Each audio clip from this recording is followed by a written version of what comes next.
See, Mob a chill dude. He don't bother nobody. He stay about his business. And he really just trying to do some soul searching and find himself. But these niggas keep pushing him to the edge. And every time he gets pushed to the edge, he end up showing out. And every time he show out his magic. And the time I'm talking about is when he scalped, took the hair off dude's head in a fight. Complete battle, scalped it to the bone.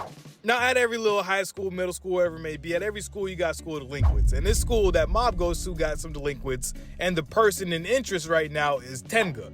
Tenga somehow found himself into a situation with Teru and his squad. Now, Teru is another jit within the domain of Mob Psycho who also happens to have psychic abilities. And Tenga ended up being the school bully's head honcho for his school. So they end up clutching heads because it's basically like, rival gang. Now, Tenga got severely beat. And when I tell you severely beat, he got beat pretty dang bad. And of course, who did the beating? It was Teru. Now, Tenga's trying to go get revenge. So he ends up going to the Body Improvement Club and he asks them, yo, I need your muscle to go fight my problem. Of course, the Body Improvement Club declines. But guess what? Who's a part of it now? Mob. And of course, this is where Tenga devises a plan in order to get the Body Improvement Club to fight the goons of Teru, his squad. So Tenga puts a fake love letter in Mob's locker saying pretty much, I like you, I love you, meet me at this location. And then he does the same thing for Teru's squad, but he has to leave it with like the second in command. It's not Teru, but it's like the guy that Teru put in charge when he's not around. And brother basically told him to meet him at the same location Mob was going to be at. Now, the Body Improvement Club is mad loyal, and it basically, when Mob went missing, they went to go find him because they're not going to leave any man behind. Once the Body Improvement Club pulled up, they see Mob all tied up, and they're like, nah, that's not going to fly. We taking him with us. They start walking out, and then Mob is also leaving with them because Mob's like, oh, hey guys, how you doing? I guess I'll follow you now because you're here to get me. I'm gonna leave. Teru's man is like, hell no, you're not gonna leave. We're gonna have to fight. We're gonna have to squabble up, and then you can leave. Maybe if you get beat a little. So of course, the Body Improvement Club got muscles and skill. They knocking them dudes side to side, left to right. Everybody's flying back. Nobody's winning against the Body Improvement Club. And then Teru pops up, and Teru starts putting hands on the Body Improvement Club, and of course, they going down like fly. Once Teru knocks out all the Body Improvement Club, Mob is like, yo, you shouldn't be doing that. Teru's like, what you say to me, my boy? And Mob's like, you shouldn't be using your powers against other people, normal people at that. And that's when Teru realizes he has an arch enemy, a natural arch enemy who don't even look like he would be an enemy, but he knows what Teru's up to. At this point, Teru's a little apprehensive. He's like, yo, what? He starts giving a little backstory. I've always been the top. I'm gonna be at the top because I'm the chosen one. I have all these powers and nobody can stop me. He's thinking he's above Mob.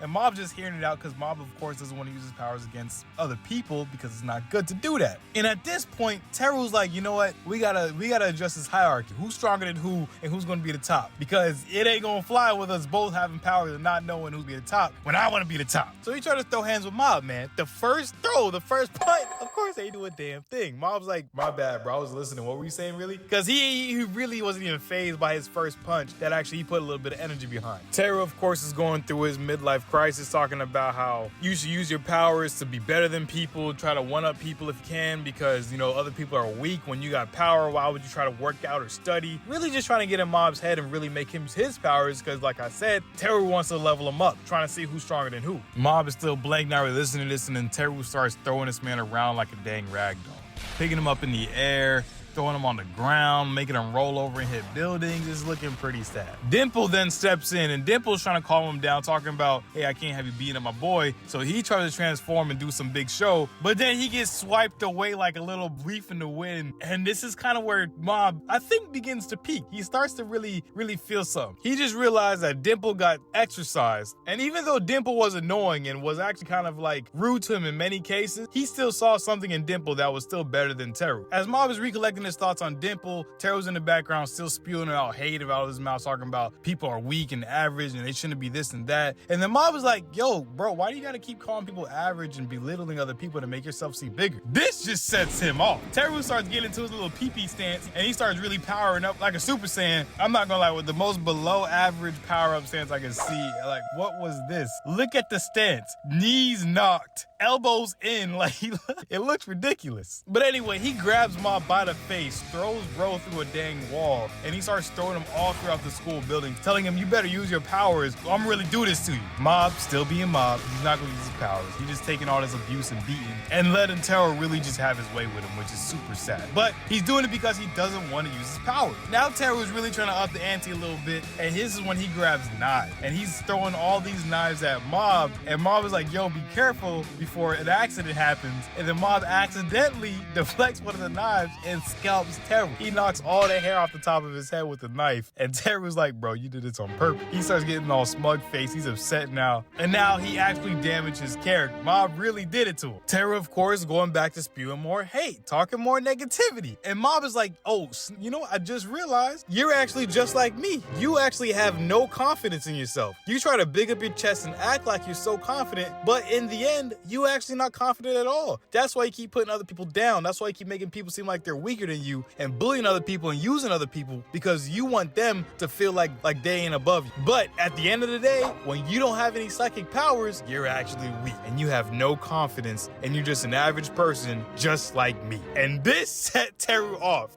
At this point, he wasn't even using his psychic abilities anymore. He started choking Mob out with his hand. No psychic abilities, just straight hand. And at this point, I think he was really trying to show Mob, I can still take you out even without my abilities. And it actually starts to work. Mob is low-key losing the light. He's getting choked out. He's about to pass out. And then just when we think it's over, it's actually over. Mob falls to the floor and he's like gone, bro. He's not coming back. But then he snaps into it. Bro's unconscious at the point, but his psychic abilities have completely taken over. And we get a little flashback to his past when this happened once before, and he actually ended up hurting his little brother. And this is all from him actually trying to defend his little brother, which in turn made him black out. And then he started allowing his psychic abilities to just take over his body. The same thing happened here with Teru. Mob blacks out, his psychic abilities going through the roof, literally, and then he knocks the clothes. He undresses this man, bro. He knocks the clothes off Teru with his cheeks out like Okaroon and freaking Dun-dun-dun. And the worst part about this whole instance was Teru starts taunting on Mob, talking about, see, even you couldn't do it. You couldn't hold it to your own will, saying that you wouldn't use your powers against anybody, and you just use them against me. This man's gloating and he's happy about this, but it's really, really welling up inside Mob. And after all is said and done, Mob falls to the floor and he's really hurt about this because he really didn't want to have to go back to hurting people or using his psychic abilities against people. And in all, bro, this is really a heartfelt scene, man, because we all have our own things that we stay trying to face and trying to change about ourselves. And every single time we may do a habit or something that makes us fall back down, and then we end up feeling like Mob, feeling like we got all this power, but we aren't able to attain and use it the right way because we keep doing the things that we don't want to. I don't know. Maybe I went too deep there, but I'm just saying, man, this was one of my favorite fight scenes. I look deep into anime. I always think there's like a deep meaning behind it sometimes, but that's all I can say for this one, bro. I hope you guys enjoyed this video. Like, comment, subscribe, and I'll see you